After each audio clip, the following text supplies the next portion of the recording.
Well, good morning, folks. This is Congressman Jared Huffman. I've got the great pleasure today of meeting with my two winners of the 2020 Congressional App Challenge. And we wanted to just have a little conversation with them about the competition, about their project. We're doing this, of course, to help spread the word about the House of Code.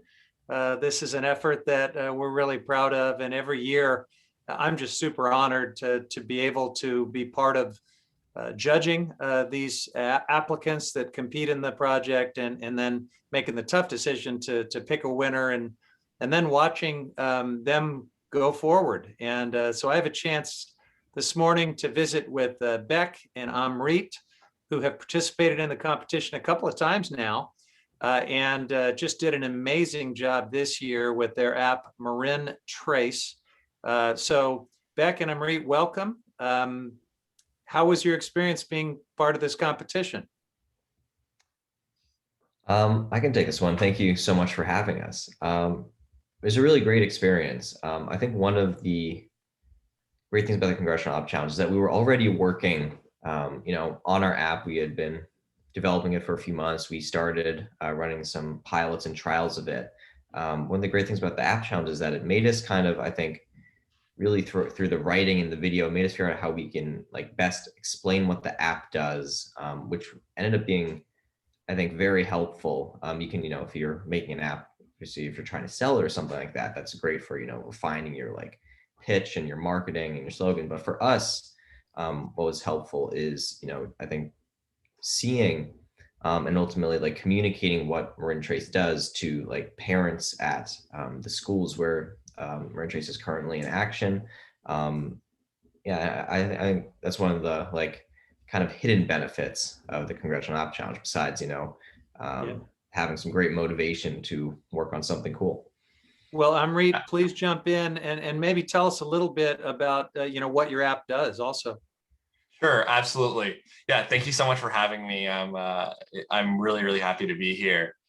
And so I think, just starting off on the first question, I think one of the real benefits of the Congressional App Challenge is the ability to really run your app idea behind some experts in the field. And it gave us some concrete areas on which we could improve. And we iterated on that feedback before we actually released to schools and deployed the app in action. And so just having the opportunity to interface with some people we normally wouldn't have access to was just incredibly, incredibly valuable. And so we're really, really thankful for to the Congressional App Challenge for giving us that opportunity.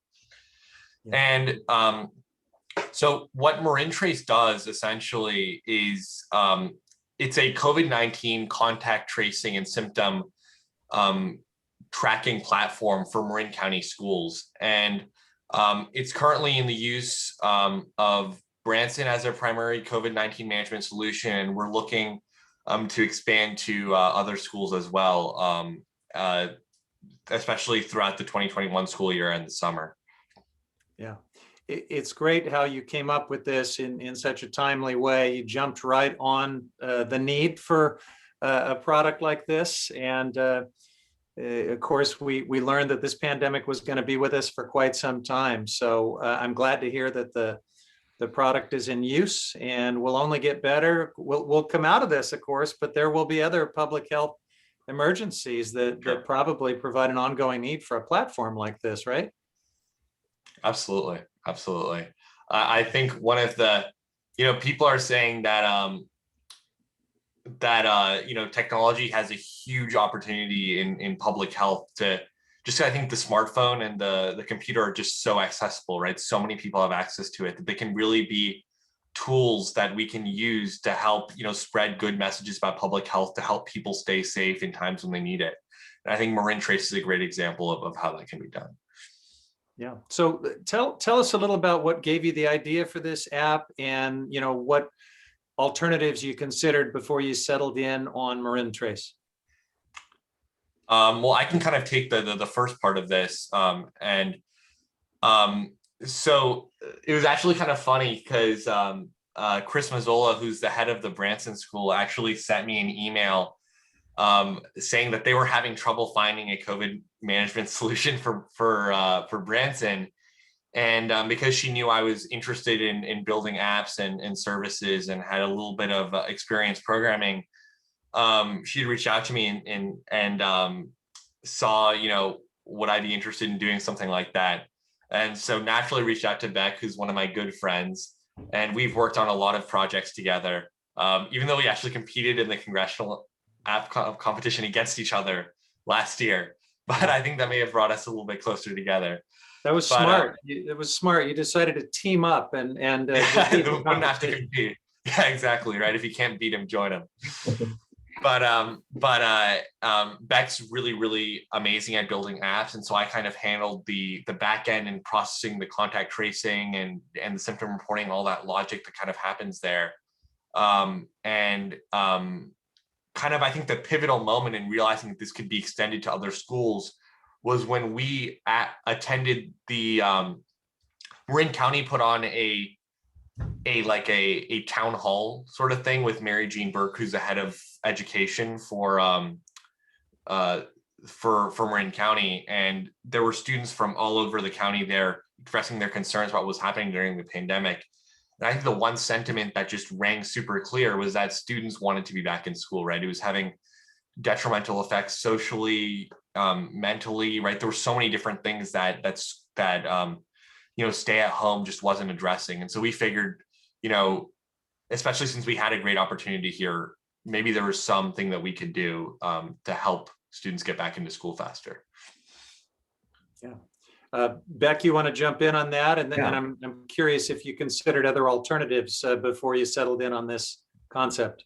Yeah, I mean, I think I'll just second everything that Amrit said. It was like, very, because I feel like it's a universal experience that, the stay at home, quarantine, et cetera, was just, it wasn't quite doing it. I think the experience of being back in the classroom, keeping our friends and family safe while doing that is what, drove us to put hundreds, I think approaching thousands of hours on this. And then to talk about the second question, that was one of the things that we spent a lot of time researching throughout the summer. And one of the things that we found is, Amrit mentioned that Chris, the head of Branson, said is that there was no real system that unified both contact tracing and symptom reporting.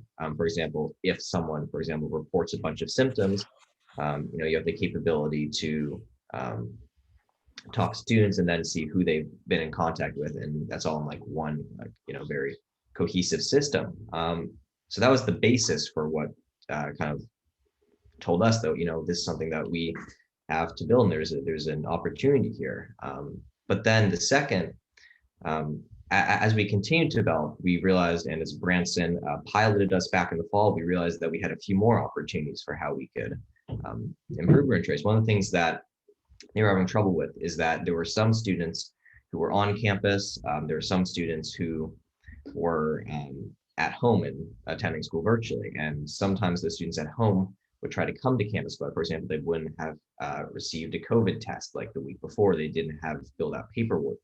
And the school didn't have a way of essentially separating those on campus and virtual people. One of the, I think, very cool features that we built is the ability to set a location or on a user. And you can also additionally like quarantine user if they have COVID, so they know, and you can track, how many days in quarantine someone has been in before they're allowed to return to campus. And then more recently, we've kind of kept expanding on this with the the continually evolving situation of the pandemic, with tracking if people have been vaccinated through the system. So even if they have like maybe one or two symptoms, the school could see if they're vaccinated, which is another factor they can use in deciding if someone should be allowed to come to school. Very good. Well, one of the things that really jumps out about your project is it's not a toy. It's not a concept. This is something that you can actually put to use, and it's been taken very seriously by school officials, even countywide officials. How does that feel to sort of be in the grown-up world here of app development and deployment? And here you are, you're just high school students, some would say. That's pretty amazing. Yeah, I think I can take this one. This is what I spent a lot of time dealing with. Admittedly, it's it's scary. It's a little bit stressful. You know, you're emailing, like we talked a bit with Dr. Lisa Santor, who's the deputy public health officer of the county of Marin, Mary Jean Burke, and it's like, you know, these are people who you read about every week in the Marin IJ, and now you're emailing them, and then you're Zooming with them, and it's I mean, you got to be on your best behavior. But I think, you know, it's ultimately been a very amazing experience, and I don't think we could have done it without their help and support. I remember back in over the summer when we were still kind of developing it, we hit a roadblock with releasing it on the Apple App Store. They have a very strict policy about apps related to the COVID-19 pandemic, because clearly they don't, you know, they don't want misinformation or people stealing health data or anything like that. And for them to let our app onto the App Store, we needed to demonstrate that, you know, we like you said, we weren't just a toy. This was legitimate. And Mary Jean Burke was kind enough to write a letter kind of confirming that, you know, we are legitimate. And, you know, that's how we were able to get on the App Store. And I don't think Marin Trace would have been nearly as successful without that. And then I think if Amrit, you can also talk about the experience of working with Branson School or something like that, maybe. Yeah, no, absolutely. I think, you know, from the very beginning, both Branson and Marin Academy have been, and Marin Academy is Rebecca's school. They've been incredibly supportive throughout this process. Getting Marin Trace in at Marin Academy is still a work in progress. We're still currently working on addressing some of the things that they wanted in the app and things like that. But especially Branson has just been extremely supportive throughout this entire process. I mean, they arranged with us a small pilot. And I think this is what the state we were at when we entered the competition, but we were actually engaged currently in a pilot at the Branson School, and they helped us identify some things that we needed to correct.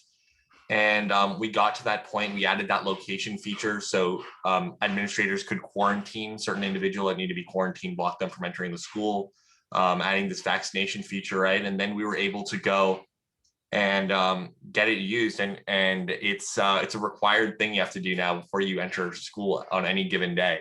And so they've just been so helpful in helping us get Marin Trace to as big of a platform as we can. And you know, and also in getting Marin Trace out in the media as well. Chris Mazzola she reached out to a reporter from the Marin IJ, Carrie Brenner, and then that went to NBC and that went to the Washington Post, which is pretty crazy. So it's just they've just been so helpful in getting the word out and also just getting Marin Trace to a place where it can really be of impact. Yeah. Well, congratulations to both of you on the amazing success of this project and your celebrity status that has developed. Thank you for hanging out with a lowly congressman in this meeting. I'm very honored. Hey, was there a magic moment for either of you that made you decide you wanted to get into STEM? I think both of you have parents in the technical fields, don't you? Sort of, yeah. My dad's more in the business side of tech, but he understands all this stuff. But I think for me, one of the great things about being like a student in the 21st century, right, is that like literally everything you can ever want to know is like a Google search away, right? If you want to learn about how to build an app, there's an online course for that. You want to learn how to contact trace, Johns Hopkins has an online course for that, right? I mean, there are a million different resources available at your fingertips. And I think I've also been really fortunate to have really great opportunities to kind of get my, feet wet with some real technical experience in jobs and in research and in different things like that. And so I've just been really grateful to have that. I think I've met some really, really great mentors. And I can absolutely see how the Congressional App Challenge would be a great vehicle for connecting students who need to find mentors with people who can really help them and grow to their full potential. That's great. How about you, Beck? Were you just wired for this? Was it in your DNA, or was there some defining moment that made you a STEM person? What I've kind of gone back to a little bit, and I think it's like very stereotypically Bay Area, is that back in third grade, Steve Jobs died. And, this was a very significant moment in my early childhood. As someone who, looked up to him, I liked Apple products. And from that, I was like, you know what, I want to learn how to build apps and stuff. And I remember just like, I heard about a program through, I think like the tech department at my school. They had like one day in like the computer lab, computer class or whatever, we learned about an app called Game Salad, which was this little drag and drop game development program. And I just went home, I downloaded it, it was for free, started watching, like Amrit said, tutorials on YouTube. And from there, I made my first game, Food Attack. It was terrible. I was amazed that it was ever allowed to exist, and my parents would put a stop to that. But yeah, I mean, you just keep going from there. It's like you have this one little idea, and you have all the capabilities to make it a reality these days for free. And well, I'm glad that I'm glad both of you have followed this passion, and just really proud of the development and maturation I see just in real time. And it's pretty rare that people are as technically brilliant as the two of you, and also totally eloquent and poised and able to articulate. So you're both the complete package, and I expect great things out of each of you. Let me ask a final question. What do you have to say to students out there who may be thinking about competing in the Congressional App Challenge? Any advice? Do your own projects, like 100%. I think that's how Beck and I met, was through one of my personal projects. I had met Beck, and he was just like, I was so impressed by what he knew, and he just had this way about him, and I was like, I need this guy working on this project. And he, now we work as closely as ever on Marin Trace. We work on another app called Joey. We competed in a hackathon over the summer in Estonia, weirdly enough, and so there was just so many things that came from just doing something that you're passionate about, right? If you see a problem in your community, build something. It doesn't even need to be good, right? But just get something out there and you can iterate on it. And I think that's just, even though you can learn all this stuff on the internet, right? You can get all this work experience, until you can translate it into practical usefulness, right? It really doesn't mean anything, right? If you can know all this stuff, but until you can, like you can talk the talk, right? But unless you can put it into practice, it doesn't really mean anything. And so I would say, along the way, as you're getting better and learning, I would just recommend, do your own projects. I think you're going to find it so useful. So do your own project, but I think I also hear you extolling the benefits of collaboration and being part of a team, because you found a partner that you meshed with on this, right? Yeah, absolutely. Yeah. What about you, Beck? Advice for others? Yeah, I'd say a bit of what Amrit said. It's like, if you notice a problem, like it can be very simple. I remember, let's see, one of my first apps, I just built like a little app for my school, because the experience of logging on to our like homework system, which required like 10 clicks, and like you got to enter your password like 3 times.